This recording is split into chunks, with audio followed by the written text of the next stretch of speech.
So in this video, we're going to be talking about some of the barriers that exist in being able to communicate interculturally with other people. Is it possible for me to actually stand in the way of the message that I'm trying to proclaim? Well, of course it is. Some examples of that might be in the tone that we use, how we speak to another person. Some of it may actually also be because we use a vocabulary that only we can understand. For example, those of us that are outside of the technological realm might not understand some of the specific jargon that is used in that world. How about talking sports with people that don't understand those metaphors, or even speaking a completely different language? So in addition to those quite obvious examples, we also need to be aware of some of the societal factors that you may have inadvertently, because of just being born where you were, may have stumbled into. It's not your fault, but being aware is the first step to being able to overcome and create a bridge for communication. So we want to talk about some of those briefly in this video. Some of them that have been identified, and we'll talk through briefly, is this idea of ethnocentrism. That's the first one that we'll look at. Now, what does it mean to be ethnocentric?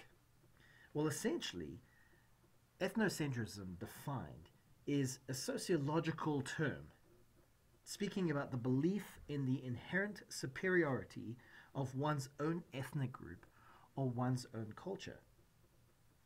And to a certain extent, this is normal of people who enter into a foreign culture or system than they're used to.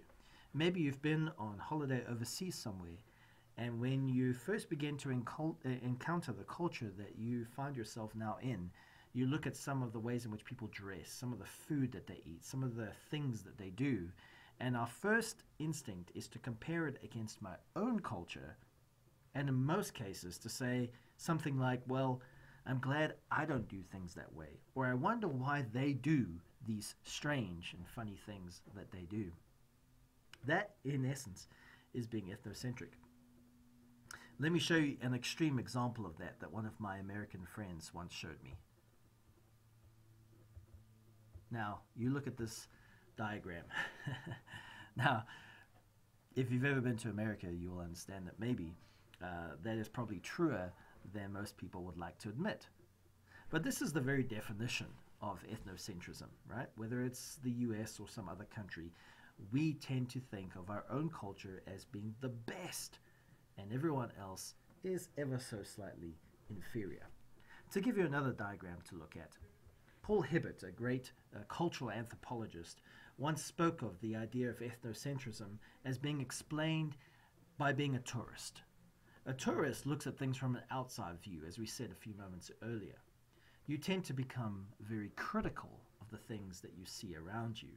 You look at the specific oddities within a culture, and you compare them against your own and think that, well, they should probably do things a little bit differently.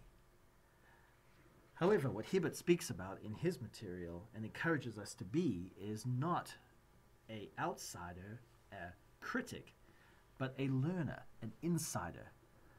An insider is then able to critique culture, because all of us have cultural idiosyncrasies, and there may be things that we would want to challenge within a culture, but we can only do so as a learner, someone who understands. Let me give you another example. As an outsider, we may view the habit of some people who eat with their fingers as being dirty. Especially people from the Western world who are used to eating with knives and forks and certain types of cutlery would view that as not being a very good practice. However, the Indian person, or the person who is eating with their hands, would view it as clean because their hands are washed and nobody else has eaten with their hands. But how many other people have eaten with that knife and fork before you? It's just a different perspective.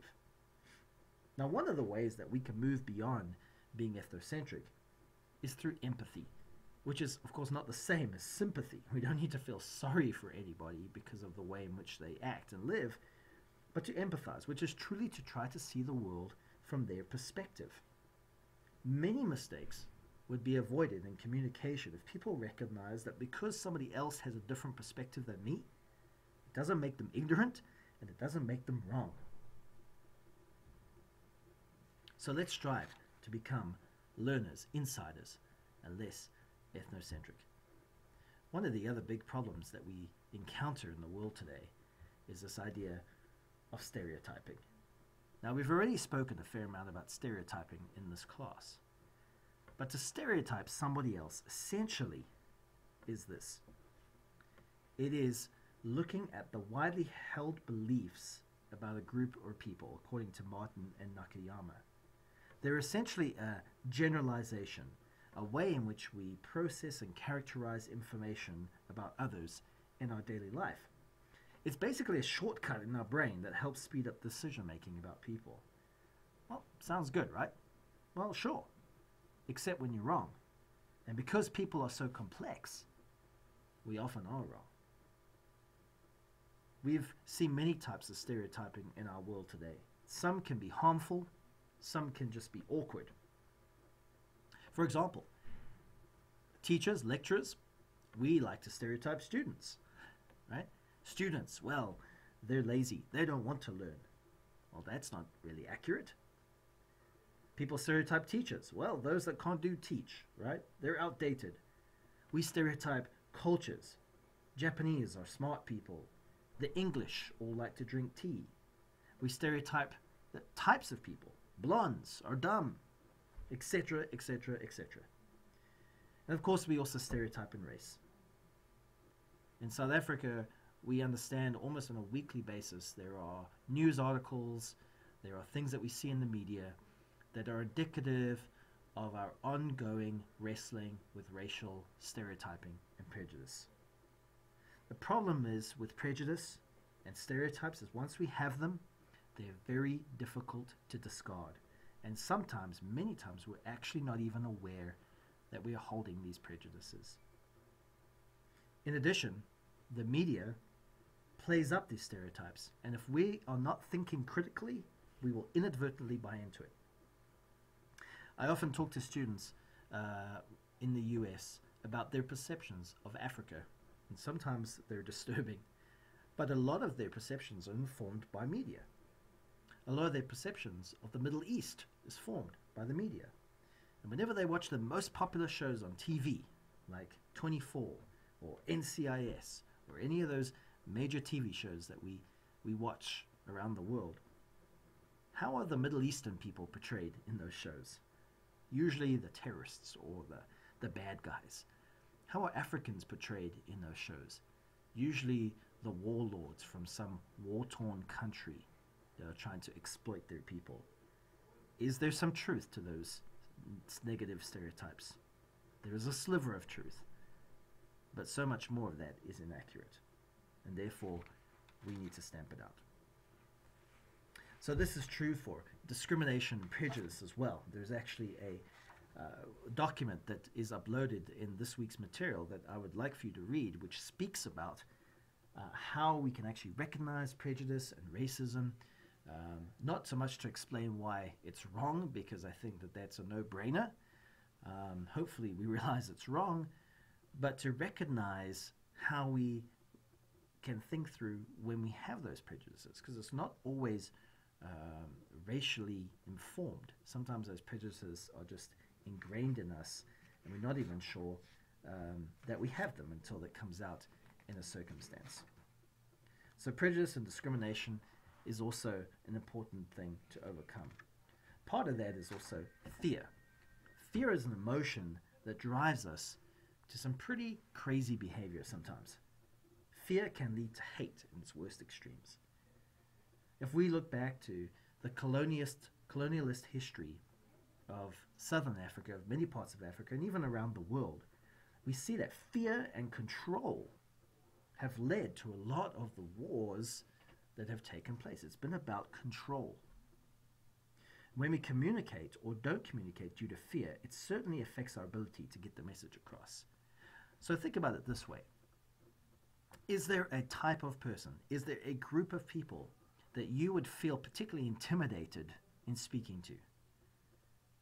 Now, once you have that in your mind, think about what it would be like to present a sales pitch or some kind of presentation to that group of people that already you feel intimidated by.